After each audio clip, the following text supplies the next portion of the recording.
Business में देख मेरी बात सुन, बिजनेस में कुछ नहीं पढ़ा जाता। बिजनेस में टॉपिक के नाम पढ़ो, टॉपिक के बारे में जानो, उसके बारे में की पॉइंट्स तुम क्या जानते हो तुम उसको लिखो पहले। उसके बारे में क्या क्या पॉइंट्स है, पॉइंट्स में तुम कितना डिफाइन कर सकते हो अपनी लैंग्वेज में। देखो मान लो कि कोई पॉइंट है, जैसे कि एक पॉइंट आ गया लिमिटेड लाइबिलिटी। लिमिटेड लाइबिलिटी कोई बच्चा इसके ऊपर एक पेज भर सकता है, कोई बच्चा 4 लाइन लिख सकता है।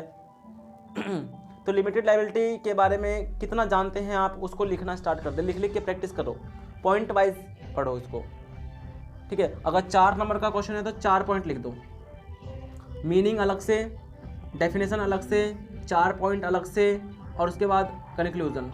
अब क्वेश्चन को कैसे रीडअप करना देखा, चैप्टर नंबर ये है। जैसे कि चैप्टर मान लो कि आपका कम्युनिकेशन का लगा लेते हैं, या फिर ये लगा लो आपका मोटिवेशन का कोई चैप्टर है, तो मोटिवेशन में क्या क्या चीज़ें हैं।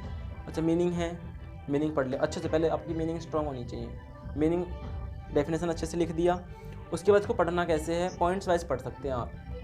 कॉमन पॉइंट्स छाटने स्टार्ट कर दो। हर एक चैप्टर में बहुत सारे पॉइंट्स कॉमन मिलेंगे आपको, मिलेंगे नहीं मिलेंगे, बहुत सारे पॉइंट मिलते हैं ना कॉमन। जैसे कि ये कंटिन्यूस प्रोसेस होता है, it is a process, aggregate demand, बहुत सारे पॉइंट्स आपको कॉमन मिलने वाले हैं। तो अगर आप पढ़ेंगे चैप्टर को, तो 4 चैप्टर पढ़ोगे तो चारों के चारों पर। मैं कहता हूँ कि बिजनेस के अंदर इम्पोर्टेंस चाहे किसी की भी लिखो, मोस्टली के इम्पोर्टेंस बहुत ज़्यादा सेम है, सेम है नहीं है, तो इम्पोर्टेंस आप वहाँ से निकाल सकते हैं। सबसे अलग बताऊँ क्या मिलेगा आपको, अलग मिलेगा तो मिलेगा आपको लिमिटेशन। लिमिटेशन को पढ़ने की ज़्यादा जरूरत है। लिमिटेशन आप हर एक टॉपिक्स का लिमिटेशन जरूर पढ़ें। इंपॉर्टेंस तो आप जो मैनेजमेंट का इंपॉर्टेंस है वही इंपॉर्टेंस, अगर मैनेजमेंट की पूरी बुक है 21 चैप्टर हैं, कंट्रोलिंग तक 21 चैप्टर है ना, तो यूनिट वाइज है ना चैप्टर्स, तो 5 यूनिट्स हैं आपकी, planning, organizing, staffing, directing and controlling, 5 units हैं आपकी। इन 5 यूनिट्स के अंदर लिमिटेशन सबकी आप एक नहीं लिख सकते, लेकिन सबकी आप एक इंपॉर्टेंस लिख सकते हैं। जो या तो आप एक बिजनेस को एक और तरीका है पढ़ने का, जैसे कि जैसे कि प्लानिंग के पॉइंट्स हैं, प्लानिंग की प्रोसेस है ना। जैसे कि मैं कहता हूँ ना मास्लो थ्योरी है, पता है ना मास्लो थ्योरी, इसमें मास्लो थ्योरी कैसे पढ़ेंगे, 5 पॉइंट्स हैं इसकी। तो कैसे इसको ना एक ना फील करो इसको कि मास्लो ने क्या कहा है, एक मोटिवेशन दिया है अपने ऊपर। मतलब कि लोगों को अगर जॉब देखा जाए तो क्या क्या वो देखता है, सबसे पहले वो अपना रोटी कपड़ा मकान देखेगा।